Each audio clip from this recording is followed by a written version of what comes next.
I thought I might have a look at one of my like older like vintage builds. I did this thing like, I don't know, 3 or 4 years ago, something like that. Maybe not quite that long ago, but it was actually for some kind of group build or something like that. I can't really remember, but this is the Revell 1/72nd scale Yak-38 forger.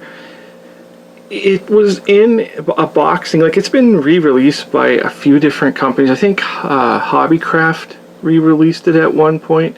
And this was like a company, it was like Hop Dong or some oddball company that I don't even know if they did any other kits, but it had a really nice box art to it. And that was the kit that I used, but it actually is the, like originally it was a Revell release. And so I thought I would show it here. It's not that bad of a build. If you build it straightforward out of the box, it's actually a pretty good build.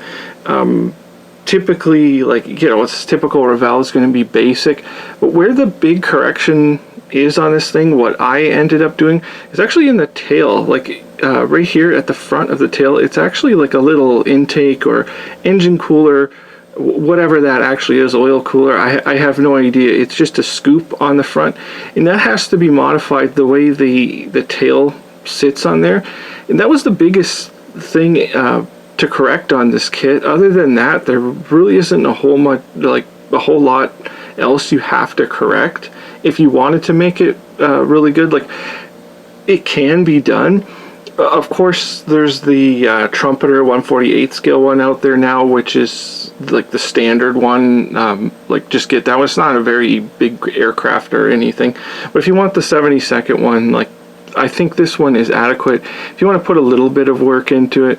So here's the kit, and I made the little base so it looks like it's in the takeoff position. I just printed out a piece of like what was like Soviet aircraft carrier deck, and then I just put an acrylic rod through the middle to make it sort of look like it's taking off.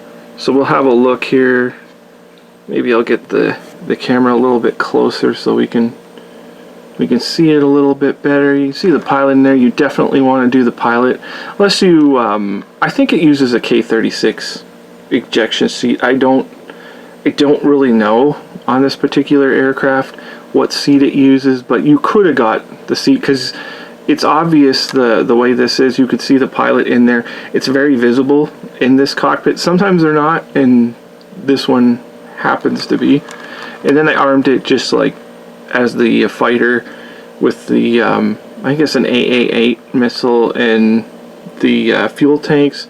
I believe they are what came in the kit.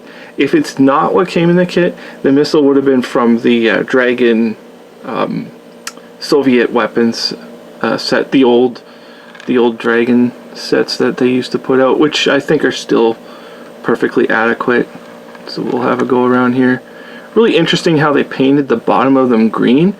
I have no idea why anyone would paint the bottom of an aircraft green like that. What the idea was. Maybe, like, supposedly these things, when they landed on the aircraft carrier, like, they used some kind of a beam system that like was like basically a tractor beam that they followed in on to land, and maybe the green has something to do with that, but I don't know. And you could see the engine here, how they rotate, just like the Harrier idea. It's a pretty cool aircraft. It's always been it's always been a fascinating aircraft. I think anybody who sees it likes it. It's just very unique, and it looks like a death trap. Like, it was a death trap, and it looks like a death trap, but it's very unique. So I'll just give a little bit of a closer view of it here. But I say it's sort of one of those aircraft. It just has a certain charm to it. And then there's our cockpit in there. You can see, like, it's pretty visible what's in there.